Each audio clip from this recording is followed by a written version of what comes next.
Momento ahora de nuestra habitual entrevista de los jueves aquí en el piso de los estudios del Expreso. Esta vez para hablar de aquello que le anunciábamos, la crisis actual en Venezuela, qué es lo que pasa tras la qué va a pasar tras la suspensión del país caribeño como integrante del Mercosur. Rolando Díaz, nuestro compañero de Economía Virtual, tiene una entrevista preparada en piso precisamente para hablarnos de este tema. Rolando, ¿qué tal? Buenas noches. Buenas noches, Jorge, buenas noches a la audiencia. Y efectivamente, esta noche vamos a hablar de Venezuela y su crisis, de Venezuela y su exclusión del Mercosur, su suspensión por el momento del Mercosur. Y lo hacemos con Juan Manuel Moratal. Buenas noches y gracias por aceptar nuestra invitación. No, gracias a vos, Rolando, es un placer estar acá. Juan Manuel, nos metemos en materia. Hace apenas unos meses, Venezuela era suspendida por el Mercosur y ahora una segunda suspensión. ¿Cuál es la diferencia entre aquella y esta suspensión? Bueno, efectivamente, en diciembre pasado tuvimos una primera suspensión por parte del Mercosur, del bloque, a Venezuela. Esa primera suspensión se dio, digamos, en un ambiente y en un contexto más técnico. ¿Cuál era el basamento, el fundamento de esa suspensión? Era una serie de regulaciones y normas que Venezuela no había logrado pasar por la aprobación de su Congreso y por lo tanto el Mercosur, aprovechando esa situación, en cierto modo, y el contexto político y social del momento, decide imponer esta suspensión sine die o, digamos, no teniendo un plazo determinado. ¿Cuál es la diferencia fundamental con esta nueva suspensión? Esta suspensión fue desde el momento en que fue barajada como posibilidad, denominada como una suspensión política. Está bien, debemos entender que la situación de Venezuela se ha ido agravando día a día y que 6 meses en ese estadio es muchísimo tiempo. Si podemos hacer alguna aclaración con relación a la primera suspensión, decías, si bien es verdad que era una suspensión técnica, de alguna forma era un recurso político también para enviar ya en aquel momento una señal a Venezuela de que las cosas iban por mal camino, ¿no? Y ahora, el sábado, por ser más concreto, sábado último, los cancilleres del Mercosur y el Mercosur en su conjunto toman la decisión de suspender aplicando la cláusula democrática, ¿no? La cláusula democrática que proviene del protocolo de Ushuaia, justamente. Por eso decimos que tiene una importancia mucho mayor en términos políticos, que está fundamentado en una norma que es el mismo protocolo, y que si bien en ese momento lo que quería enviar el Mercosur con su nuevo lineamiento de gobierno, con Macri, con Temer, y ya habiendo dejado de lado los gobiernos que daban apoyo al régimen venezolano, fue un mensaje, lógicamente, en ese momento. Hoy ya está, lógicamente, buscando o directamente buscando una situación de, digamos, acoplada a lo que es el contexto internacional. ¿Qué tenemos en el contexto internacional? Bueno, tenemos también la reunión de cancilleres llevada a cabo el lunes en Lima, donde los 17 países de América Latina y el Caribe han denominado directamente y sin dubitar a Venezuela como Estado no democrático. Para el Mercosur, Venezuela ya no es democrática. Para otros países, 17 países de América, incluidos por supuesto los del Mercosur, esto ampliado, ya no es democrática Venezuela y tiene unos pocos países que de alguna forma le están dando un cierto sustento político todavía a Venezuela. Y bueno, en cuanto a los países que todavía tienen un lineamiento similar, podemos denominar solamente a 3. Tenemos a Bolivia, a Nicaragua y a El Salvador, que son los únicos países que han dado un apoyo a este proceso que fue, digamos, el foco de todo este nuevo resurgimiento de violencia, que hoy ya lleva más de 125 muertos, y de estas nuevas medidas, tanto del gobierno de Estados Unidos como del concierto internacional, y en este caso específico del Mercosur. Recordemos que Estados Unidos ya tiene a 13 miembros del gobierno venezolano en su lista negra, incluyendo al propio presidente, que fue el último en ser incluido, y que tienen todos sus bienes y activos en Estados Unidos totalmente congelados, a raíz, evidentemente, de toda esta serie de medidas. Si volvemos un poquito al Mercosur, ¿cuáles pueden ser las implicancias directas e indirectas para el Mercosur en su conjunto como bloque y para Paraguay de esta suspensión? Bueno, primero debemos diferenciar en lo que serían posibles consecuencias por parte de, o sea, el Mercosur, Venezuela, cómo puede influir en el Mercosur, y por otro lado, cómo el Mercosur puede influir en Venezuela.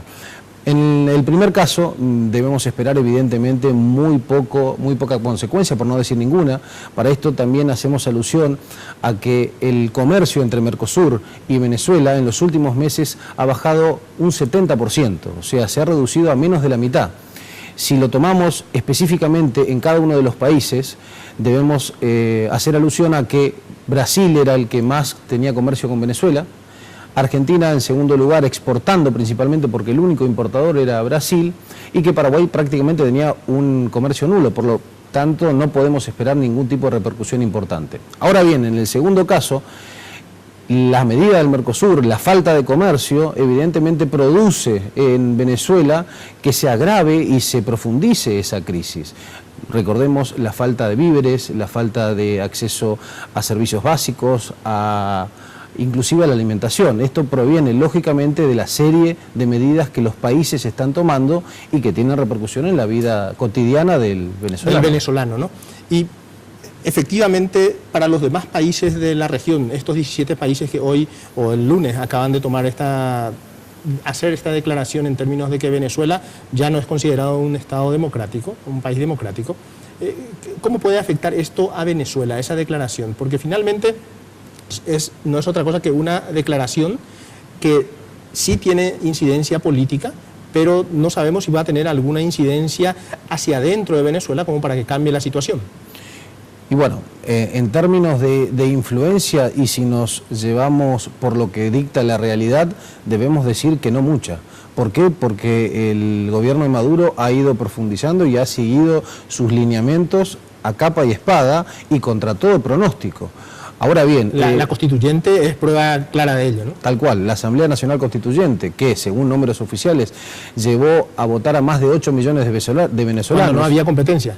Sin competencia, lógicamente esto es una nota que hay que tomar, y es una de las razones por la cual los si el número fuera, perdón Juan Manuel, pero si el número fuera real, si el número de votantes fuera real, de los participantes fuera real, de alguna forma tenemos que reconocer que hay un sustento también fuerte en términos de votantes, en términos de adhesión, porque si ese número es real, si no estuviese dibujado, que es lo que alega la oposición lógicamente, pero si ese número fuera real, el problema en Venezuela es serio porque hay un sector importante del país que apoya este régimen con todo lo que eso implica, ¿no? Con todos los problemas que tienen actualmente, ¿no?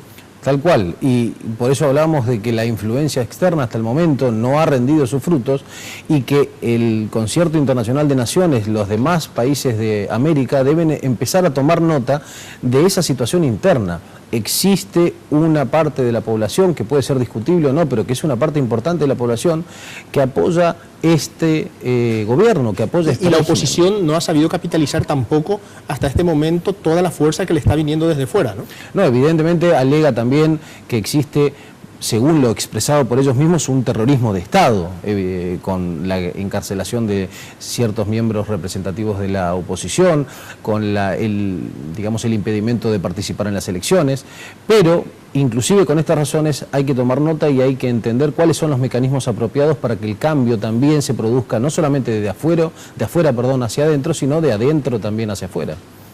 Las dictaduras se dice que en algún momento terminan cayendo, ¿no? Es decir, en algún momento caen.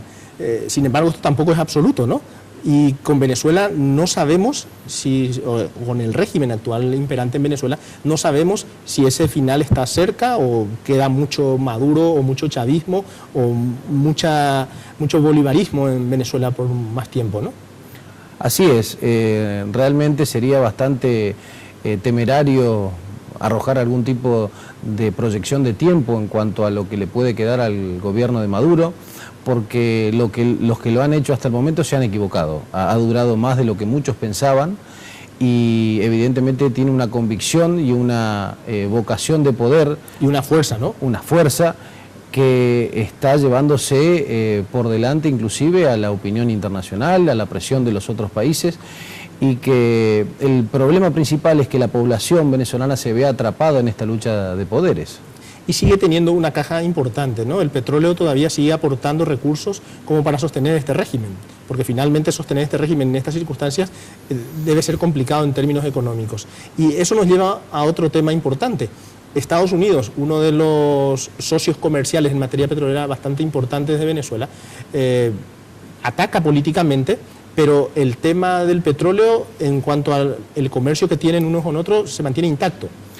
Y sí, así es. Eso es una nota que toma toda la opinión pública y los medios internacionales. ¿Cuál es la razón para que atrás de toda esa serie de medidas y de declaraciones iracundas del propio presidente, de varios políticos de Estados Unidos contra Venezuela, se sigue manteniendo ese acuerdo comercial que le da cierto sustento? Porque si bien el petróleo ha bajado en los últimos años a niveles extremadamente bajos, por otro lado le da un sustento y una caja, como vos bien decís. Para que tengamos en cuenta la importancia que tiene el petróleo de Venezuela en Estados Unidos, estamos hablando más o menos de un 10% de la provisión, que en términos de cantidad de barriles es muchísimo. Para un país como Estados Unidos. Para un país como Estados Unidos, con su consumo y con su cantidad de habitantes.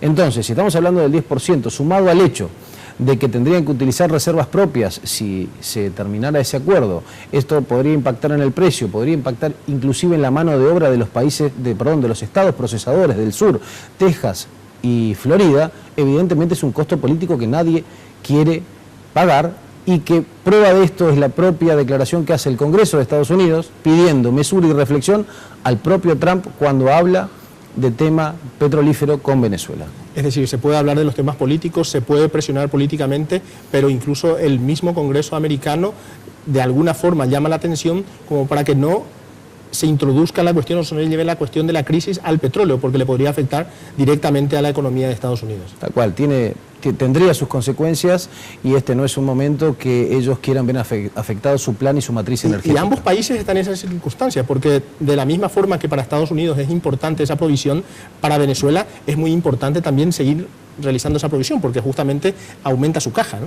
Sí, y volvemos a lo mismo, fuera de lo que es la primera, digamos, escena del concierto internacional y de las relaciones internacionales, evidentemente existen también relaciones subyacentes que son llevadas a cabo de manera privada y que la opinión pública no tiene acceso. Si volvemos un poquito al Mercosur, Juan Manuel, Brasil en crisis y en una crisis profunda, de hecho el presidente se acaba de salvar por los pelos, ¿no?, de una destitución o del arranque por lo menos de un proceso. Venezuela en una profunda crisis, Argentina también con su propia crisis, aunque en este momento de todas estas crisis creo que es la menos fuerte o la que menos llama la atención. ¿Cuál es el futuro del Mercosur en este momento? Bueno, como bloque, ¿no? En este momento como bloque, los grandes países, Brasil y Argentina, están muy preocupados por sus propios problemas, como vos bien decís. En el término de Argentina estamos hablando más que todo de problemas económicos, de problemas que ya pueden ser de carácter social. En la parte política, un poco menos convulsionado. Brasil acaba de pasar posiblemente la crisis política más grande que ha tenido, seguramente en los últimos 20 años, eso con seguridad. Y quienes le brindan más seguridad, más formalidad y un horizonte un poco más certero, Paraguay y Uruguay. Estos son los países que hoy están aportando la mesura. Y son los chicos. Y son los chicos, esa es la realidad. Pero evidentemente para Paraguay y Uruguay esto ha sido, en términos económicos, por ejemplo con el tema de la carne de Argentina, con el tema de lo que sería el comercio internacional, ha afectado positivamente, aunque nunca nadie puede decir que deberían beneficiarse de los problemas ajenos, pero en ciertos ámbitos y en ciertos temas ha sido hasta un pequeño beneficio. Juan Manuel, muchísimas gracias por acompañarnos esta noche. Un gusto tenerte para este análisis. Juan Manuel Moratal, especialista en Derecho Comercial Internacional, nos ayuda a analizar el tema Venezuela y un poquito más el contexto del Mercosur. Así que muchísimas gracias, Juan Manuel. No, nuevamente gracias por la invitación y es un placer estar con vos hoy y con toda la teleaudiencia. Bueno, y aprovecho contigo para despedirme y también para despedirme de la audiencia. Espero que por algún tiempo y alguna vez volver, que es... aprovecho para saludar a Jorge.